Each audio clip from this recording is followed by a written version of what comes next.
नमस्कार, मैं हूं प्रदीप कुमार। आप देख रहे हैं पॉलिटिकल आइडिया। पॉलिटिकल आइडिया के आज के इस अंक में हम बात करेंगे एनडीए की, हम बात करेंगे भारतीय जनता पार्टी जनता दल यूनाइटेड की, हम बात करेंगे चिराग पासवान की, बात करेंगे जीतन राम मांझी की, बात करेंगे उपेंद्र कुशवाहा की, और बात यह करेंगे कि किसको कितनी सीटें मिलने जा रही है विधानसभा चुनाव के लिए, और कौन उन सीटों से संतुष्ट है, कौन असंतुष्ट है, किसकी क्या मजबूरी है, और कौन किसको दबा रहा है, कौन किसको बिगाड़ रहा है, किसकी बातें बन रही है, किसकी बातें टूट रही है।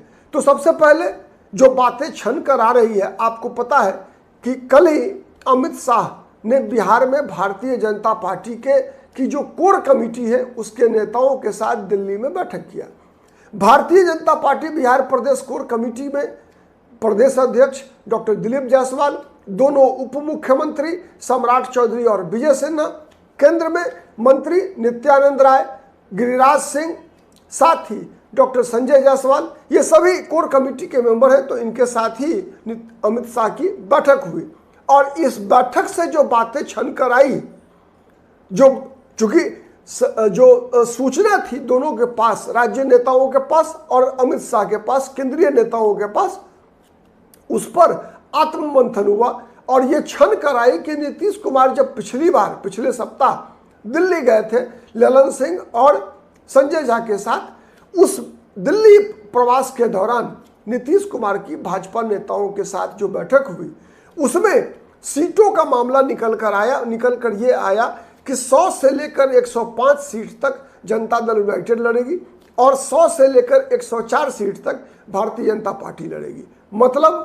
मतलब यह है कि किसी भी तरीके से प्रतीकात्मक रूप से भी नीतीश कुमार की पार्टी को बड़ा भाई साबित करना है। एक दूसरा, हम ये भी जानने का प्रयास करेंगे कि आज जीतन राम मांझी के साथ क्या होने जा रहा है, उपेंद्र कुशवाहा के साथ क्या होने जा रहा है, और चिराग पासवान क्यों नाराज हो गए। तो हो गया कितना, अगर हम मान ले, सीधा मान ले 105 104 को नहीं, दोनों का बीच मान ले हम 205, दोनों पार्टी मिलकर 103 जेडीयू 102 भारतीय जनता पार्टी। हम चूंकि होता क्या है ना कि जब कोई भी चीजें स्पष्ट निकलकर औपचारिक नहीं आए तो मीडियन जो होता है, मध्य जो होता है, मध्यांक जो होता है, उसको ही मान लेना चाहिए। तो हम मान लेते हैं 205, बची 38 सीटें। कितना बचा? 38। 243 का विधानसभा है। इसमें चर्चा ये निकल कर आई, जो नीतीश कुमार के साथ बीजेपी के केंद्रीय नेताओं की बैठक हुई, उस दौरान जो सीटों की संख्या निकल कर आई है उसके अनुसार जीतन राम मांझी को 8 सीटें मिलने की संभावना है। जीतन राम मांझी को 8, 205 इधर दोनों भाजपा और जेडीयू, 8 जीतन राम मांझी, 7 उपेंद्र कुशवाहा, कितने बच गए? 205 और 15, 220, 23 सीट, मात्र 23 सीट चिराग पासवान को देना ऑफर किया नीतीश कुमार ने। यह नीतीश कुमार का प्रपोजल है। यही जो प्रस्ताव नीतीश कुमार का था,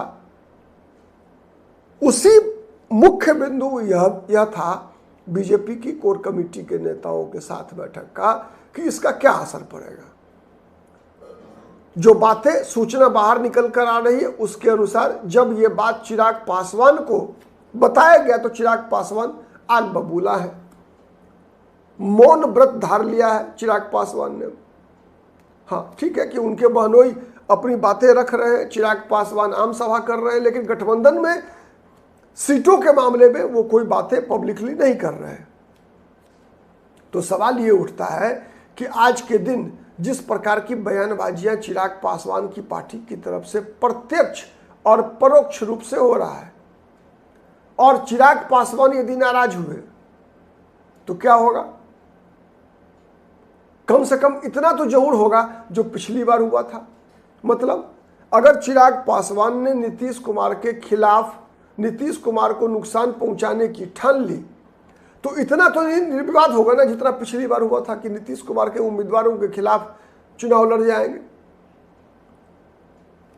एक दूसरी स्थिति बनती है कि क्या चिराग पासवान एनडीए से बाहर जाएंगे, यह भी एक सवाल बनता है। इस पर भी काफी मंथन चल रहा है।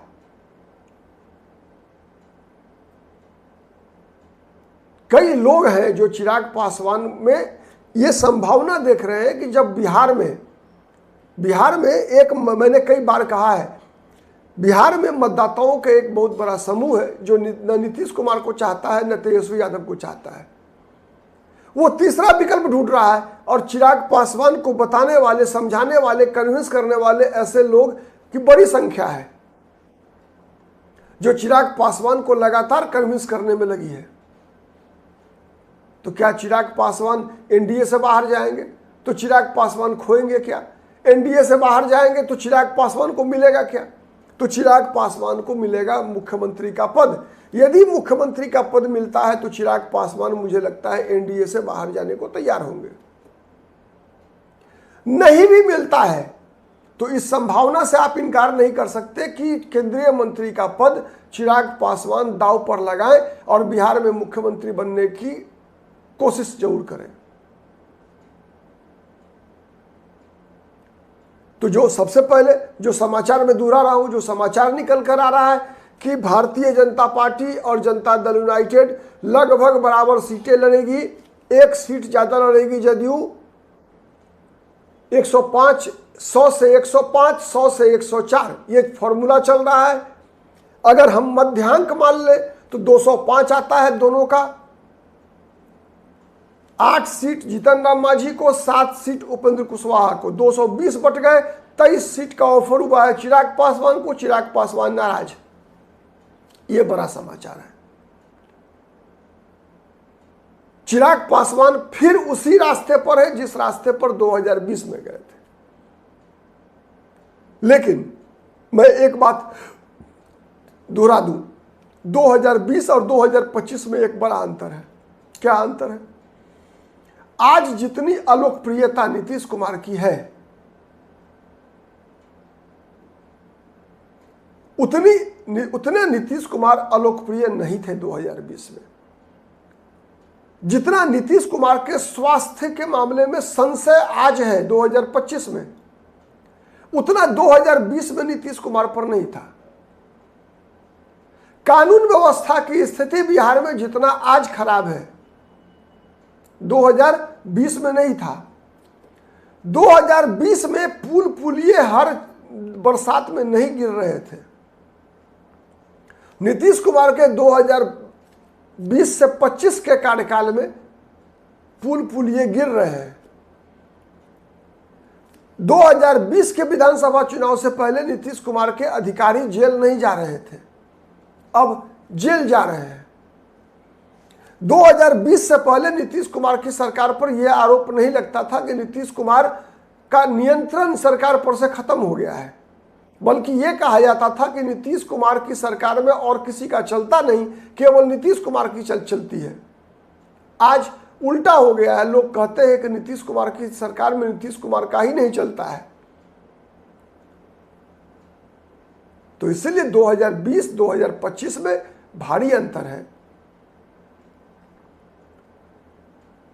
तो अब इसका क्या प्रभाव पड़ना है आने वाले दिनों में स्पष्ट होगा। लेकिन सबसे बड़ा सवाल है, चिराग पासवान क्या कलैया दिखाएंगे? यह सबसे बड़ी बात है। और क्या भारतीय जनता पार्टी इस बार भी चिराग पासवान को बाहर जाने देगी? दूसरा सवाल है। तीसरा सवाल है कि नीतीश कुमार को इससे मिलेगा क्या? क्या नीतीश कुमार को अपनी गिरती हुई लोकप्रियता का एहसास नहीं है नीतीश कुमार और नीतीश कुमार एंड कंपनी को? इन्हीं तीनों सवालों का जवाब आने वाले दिनों में नहीं बल्कि आने वाले हफ्तों में मिलना है आपको। देखते रहिए पॉलिटिकल आइडिया। हम हर छोटी से छोटी राजनीतिक घटना पर विश्लेषण लेकर आपके समक्ष हाजिर होते रहेंगे। अब तक यदि पॉलिटिकल आइडिया को सब्सक्राइब नहीं किया है तो प्लीज सब्सक्राइब कर लीजिए। हमारा वीडियो पसंद आता है लाइक कीजिए, शेयर कीजिए, जिससे कि हमारी बातें अधिक से अधिक लोगों तक पहुंच सके। आज के लिए इतना ही। बहुत बहुत धन्यवाद। नमस्कार। जय हिंद, जय भारत।